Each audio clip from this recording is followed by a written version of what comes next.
സുഹൃത്തുക്കളെ, നമസ്കാരം.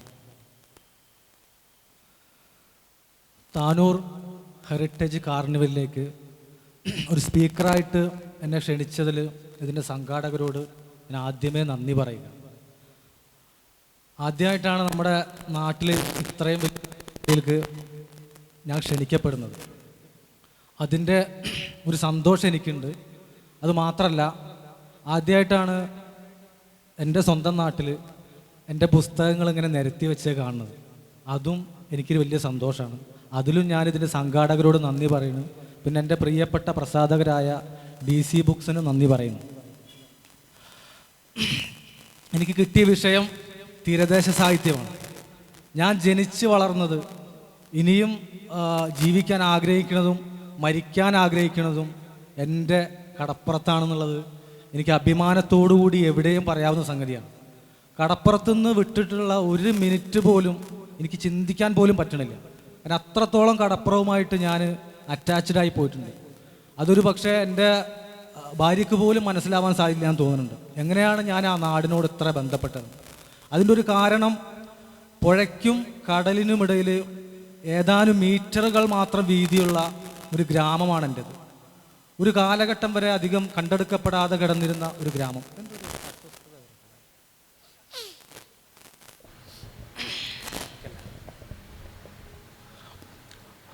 ഒരു കാലഘട്ടം വരെ കണ്ടെടുക്കപ്പെടാതെ കിടന്നിരുന്ന ഒരു ഗ്രാമത്തിലേക്ക് എൻ്റെ പൂർവികരാണ് അങ്ങോട്ട് കുടിയേറുന്നതും വെളിമ്പറമ്പായി കിടന്ന ഒരു പ്രദേശത്തിനെ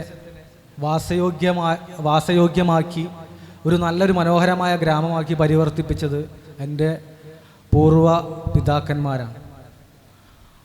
അതുകൊണ്ട് തന്നെ എനിക്ക് മറ്റാരെക്കാളും, ഒട്ടുംപുറത്തുള്ള മറ്റാരെക്കാളും കൂടുതൽ എൻ്റെ നാടിനെ ഞാൻ സ്നേഹിക്കുന്നു എന്നുള്ളതാണ്. അതുതന്നെ ആയിരിക്കാം പിന്നീട് എന്നെ എഴുത്തിലേക്ക് എനിക്ക് ഭയങ്കര കരുത്തായിട്ട് നൽകിയത്. ഞാൻ എൻ്റെ പുസ്തകങ്ങൾ വായിച്ചിട്ടുള്ള ആളുകൾ എത്ര ആളുകൾ ഇതിലുണ്ടെന്ന് എനിക്കറിയില്ല. ഞാനങ്ങനെ ചുമ്മാ ഒരു കഥ എഴുതി പോകാൻ വന്ന ആളായിട്ട് എനിക്ക് സ്വയം കരുതിയിട്ടില്ല. വായനക്കാരെ എൻ്റർടൈൻ ചെയ്യിക്കലും എൻ്റെ ലക്ഷ്യത്തിലൊന്നുമല്ല. എനിക്ക് ചില കാര്യങ്ങളോട് ആശങ്കയുണ്ട്, പ്രതിഷേധമുണ്ട്. പക്ഷെ ഞാൻ ഇങ്ങനെ പ്രതിഷേധിക്കാൻ മാത്രം എന്താ പറയുക, ഒരു കായികപരമായിട്ട് ഞാൻ അത്ര വലിയ സംഭവമൊന്നുമല്ല. അപ്പം അതുകൊണ്ട് എനിക്ക് കിട്ടിയൊരു മാർഗം എന്ന് പറയുന്നത് എഴുത്താണ്. നശിച്ചുകൊണ്ടിരിക്കുന്ന പരിസ്ഥിതിയെപ്പറ്റി എനിക്ക് ആശങ്കകളുണ്ട്. ഇന്നും നശിക്കാത്ത ജാതി ചിന്തയെ പറ്റിയിട്ട് എനിക്ക് ആശങ്കയുണ്ട്. ലോകം മൊത്തം മാറിക്കൊണ്ടിരിക്കുമ്പോഴും വർഗീയത തിടം വച്ച് വരുന്ന നമ്മുടെ ചുറ്റുപാടുകളോട് എനിക്ക് ആശങ്കയുണ്ട്. ഇത് പറയാൻ എനിക്കൊരു സംഘടനയുടെയും ഒരു കൊടിയുടെയും പിൻബലമില്ല. എനിക്ക് ആകെയുള്ള പിൻബലം ഈ എഴുത്ത് മാത്രമാണ്. ഞാൻ അതുകൊണ്ട് വളരെ ഗൗരവത്തോടു കൂടി ചില കാര്യങ്ങൾ പറയാൻ ആഗ്രഹിക്കുന്നത് എൻ്റെ കഥകളിൽ കൂടിയാണ്. അതിലപ്പുറത്തേക്ക് പേരോ പ്രശസ്തിയോ ഒന്നും ഞാൻ ആഗ്രഹിച്ചില്ല. എനിക്ക് കുറച്ച് കാര്യങ്ങൾ പറയേണ്ട, എത്ര പേര് കേൾക്കുന്നുണ്ട് എന്നുള്ളത് എൻ്റെ പ്രശ്നമല്ല. സുഭാഷ് ഒട്ടുംപുറം എന്ന പേരിലാണ് ഞാൻ കഥ എഴുതുന്നത്. ഒട്ടുംപുറം എന്നുള്ള വാല് ബോധപൂർവം തന്നെ ചേർത്തത് എൻ്റെ ഗ്രാമത്തിനോടുള്ള ഇഷ്ടം കൊണ്ടും എൻ്റെ ഗ്രാമത്തിന് 4 ആൾ അറിയട്ടെ എന്ന് വിചാരിച്ചിട്ടാണ്. പക്ഷേ എന്തോ നിർഭാഗ്യവശാൽ ഒട്ടുംപുറം എന്നുള്ള പേര് പുറം ലോകത്ത് അറിയപ്പെട്ടത് ഒരു പയ്യൻ അവിടെ കുത്തിയിരുന്ന് കഴുതെഴുതുന്നുണ്ടല്ലോ ആ പേരിലല്ല.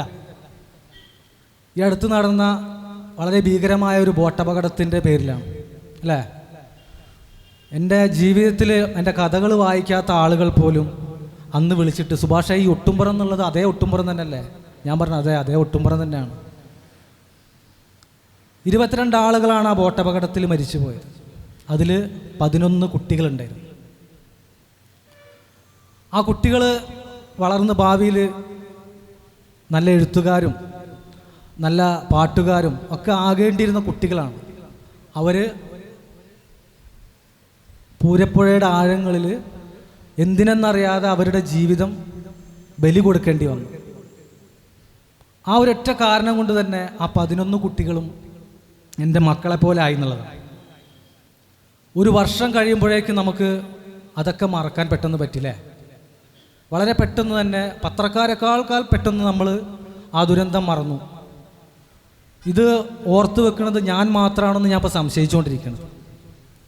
അതിന് കാരണക്കാരായ ആളുകൾക്ക് ഒരു തരത്തിലുള്ള 22 ആളുകളുടെ ജീവൻ ഞങ്ങളുടെ കൈകൊണ്ട് ഞങ്ങൾ കാരണമാണല്ലോ നഷ്ടപ്പെട്ടതെന്നുള്ള കുറ്റബോധം പോലുമില്ലാതെ ഇന്നും മറ്റൊരു തരത്തിൽ പ്രകൃതിയെ, പുഴയെ ചൂഷണം ചെയ്തുകൊണ്ടാണ് ജീവിക്കുന്നത്.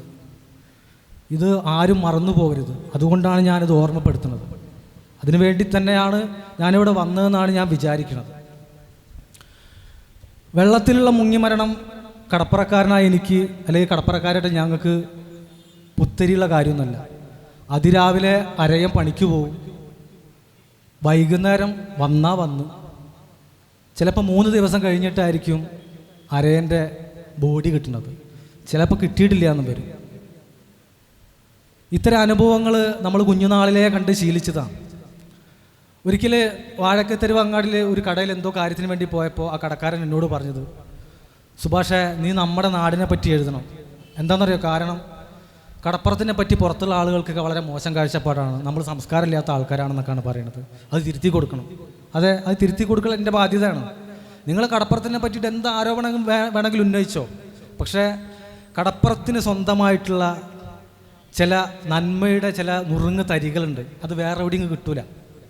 ഞാൻ ഉറപ്പിച്ച് പറയട്ടെ, ഞാൻ ഏറ്റവും കൂടുതൽ ഭക്ഷണം കഴിച്ചത് എൻ്റെ വീട് കഴിഞ്ഞാൽ കടപ്പുറത്തെ താത്തമാർ സ്നേഹത്തോടു കൂടി വിളമ്പി തന്നെ ഭക്ഷണം. ഞാൻ ഒരു കൂലിപ്പണിക്കാരനായതുകൊണ്ടാണ്. ഭക്ഷണത്തിൻ്റെ കാര്യത്തിൽ അവർ നമ്മളെ സൽക്കരിക്കുന്നത് കാണുമ്പോൾ എനിക്ക് ഭയങ്കര അത്ഭുതം തോന്നിയിട്ടുണ്ട്. അപ്പോൾ ഞാൻ എപ്പോഴും പറയുന്ന കാര്യം, എൻ്റെ എഴുത്തിനെ അറിഞ്ഞോ അറിയാതെയോ കടപ്പുറത്തെ താത്തമാർ കൂടി അവകാശികളാണ്. രാവിലെ തുടങ്ങും ആ പാവങ്ങളുടെ വീട്ടിലെ പണി, വൈകുന്നേരം അന്തി മയങ്ങിയാലും അവരുടെ പണി തീരില്ല. എല്ലാം കഴിഞ്ഞാൽ അർദ്ധരാത്രിക്കായിരിക്കും അവരുടെ ഭർത്താവ് കടലിൽ നിന്ന് കയറി വരുമ്പോൾ ഇയാളുടെ കയ്യിൽ നല്ല ഫ്രഷ് മീനുണ്ടാവും.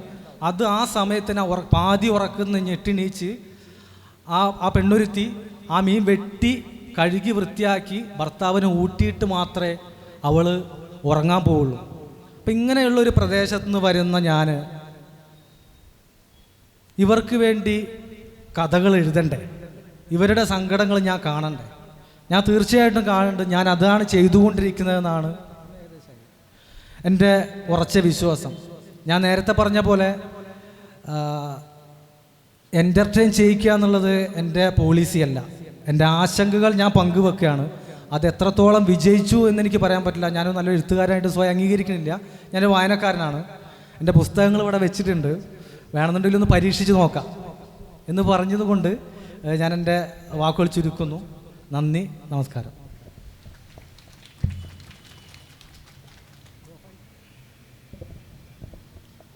സുഭാഷിന് ഈ പ്രകൃതിയോടും അല്ലെങ്കിൽ ചുറ്റുപാടുകളോടുള്ള ഒരു സ്നേഹം അല്ലെങ്കിൽ പ്രതിപത്തി അത് തുടങ്ങിയതിന് ശേഷം ഇതിനോട് കലഹിക്കാൻ അല്ലെങ്കിൽ സംവിധാനങ്ങളോട് കലഹിക്കാൻ, ചുറ്റുപാടുകളോട് കലഹിക്കാൻ എഴുത്തിൻ്റെ മാർഗമാണ് എൻ്റെ വഴി എന്ന് തോന്നിയ ആ ഒരു എഴുത്തിൻ്റെ മേഖലയിലേക്ക് കടന്നു വരാൻ പ്രത്യേകമായിട്ട് എന്തെങ്കിലും ഒരു നിമിത്തമായിട്ട് വർത്തിച്ചത് എന്താണെന്നുള്ളതിനെക്കുറിച്ച് പറയാമോ?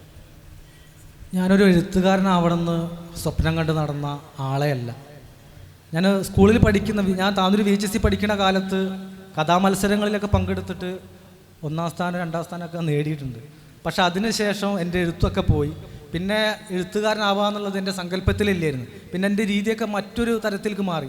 അപ്പോഴും നേരത്തെ പറഞ്ഞ പോലത്തെ അവിടുത്തെ കിളികളും അവിടുത്തെ വരമ്പത്തയ്യ, ചെമ്പോത്ത്, കൂമുള്ള്, ഊമാഞ്ചൂല്, ചെടികളെ പേരാണ് കേട്ടോ. അതൊക്കെ എൻ്റെ ഉള്ളിൽ അവിടെ കിടക്കുന്നുണ്ട്. പിന്നെ ഞാൻ എഴുത്തുകാരനാവുക എന്നുള്ളത് എൻ്റെ സങ്കല്പത്തിലില്ലായിരുന്നു. ഈ പറഞ്ഞ പോലെ ഒരു ദിവസം എൻ്റെ നാട്ടിലെ ഒരു സുഹൃത്ത്, അദ്ദേഹം പ്രശസ്തനായ ചിത്രകാരനാണ്, തോലിൽ സുരേഷ് എന്നാണ് പേര്. അദ്ദേഹം ലളിതകലാ അക്കാദമി അവാർഡൊക്കെ നേടിയ ആളാണ്. അദ്ദേഹം ഇപ്പോൾ താമസിക്കുന്നത് കോഴിക്കോടാണ്, കോഹിന്നൂർ. ഞങ്ങൾ സുഹൃത്തുക്കളാണ്. അപ്പോൾ അദ്ദേഹം എന്നെ ഒരു ദിവസം ജ്യേഷ്ഠൻ്റെ വീട്ടിലേക്ക് വന്ന മൂക്കോലയാണ്. അവിടെ വന്നപ്പോൾ എന്നെ വിളിച്ചിട്ട് പറഞ്ഞു, സുഭാഷേ ഇങ്ങോട്ട് വാ, ഞാൻ ഇവിടെ വന്നിട്ട് നമുക്ക് കുറേ സംസാരിച്ചിരിക്കാമെന്ന് പറഞ്ഞു. ഞാൻ പോയി. ആ സമയം വരെ കഥ എഴുതുക എന്നുള്ളത് എൻ്റെ സങ്കല്പത്തിലില്ലായിരുന്നു. സുരേഷ് ബാബുവേട്ടൻ എന്നാണ് ഞാൻ വിളിക്കുക. ബാബുവേട്ടനോട് ഇത്തിരി നേരം സംസാരിച്ചതിന് ശേഷം അദ്ദേഹം എന്നോട് പറഞ്ഞ് ഞാൻ എഴുതാൻ പോണ ഒരു കഥയുണ്ട് എന്നൊക്കെ പറഞ്ഞ് അതിൻ്റെ കുറച്ച് തീമും കാര്യങ്ങളൊക്കെ എനിക്ക് പറഞ്ഞു തന്നപ്പോൾ എന്തോ ഒരു രാസമാറ്റം എൻ്റെ ഉള്ളിൽ നടക്കുന്ന പോലെ എനിക്ക് അപ്പോൾ ഫീൽ ചെയ്തു. അവിടുന്ന് അദ്ദേഹത്തോട് യാത്ര പറഞ്ഞ് പുഴയോരത്തു കൂടെ ഞാൻ എൻ്റെ വീട്ടിലേക്ക് നടക്കുന്ന ആ വഴിയിൽ വെച്ചാണ് എൻ്റെ ആദ്യത്തെ കഥയായ ഓല എൻ്റെ മനസ്സിൽ ആദ്യമായിട്ട് രൂപപ്പെടുന്നത്. അത് ചന്ദ്രിക ആഴ്ചപ്പതിപ്പിൽ 2018 ജനുവരി 26 അച്ചടിച്ച് വന്നതോടുകൂടി ഞാൻ കഥയെഴുത്തിലേക്ക് വന്നു എന്നാണ് ഞാൻ വിശ്വസിക്കുന്നത്. ഇപ്പോഴും ഞാൻ കഥകൾ എഴുതിക്കൊണ്ടിരിക്കുന്നു. അതാണ് നിമിത്തം. ഓഡിയൻസിൽ നിന്ന് ആരെങ്കിലും ചോദ്യങ്ങളുണ്ടെങ്കിൽ വരാം, മുന്നോട്ട് വന്നിട്ട്. കാരണം മൈക്കിൻ്റെ ഒരു ചെറിയ പരിമിതി ഉള്ളതുകൊണ്ടാണ്. അവിടെ കോഡ്ലെസ് മൈക്ക് കൊടുക്കാൻ പറ്റുമോ ആർക്കാനും? ചോദ്യങ്ങളുണ്ടോ? ഇല്ല, ലാസ്റ്റിൽ ചോദിക്കാന്നാ. ഞാൻ കേട്ടു. ഇപ്പം എൻ്റെ ഏറ്റവും പുതിയ കഥ മാതൃഭൂമി ആഴ്ചപ്പതിപ്പിൽ പാപവിമുക്തി, കഴിഞ്ഞ ആഴ്ചത്തെ മാതൃഭൂമി ആഴ്ചപ്പതിപ്പിൽ വന്നു കഴിഞ്ഞു. നിലവിൽ എൻ്റെ 2 കഥ എല്ലാ പണിയും പൂർത്തിയായി അവിടെ കിടക്കുന്നുണ്ട്.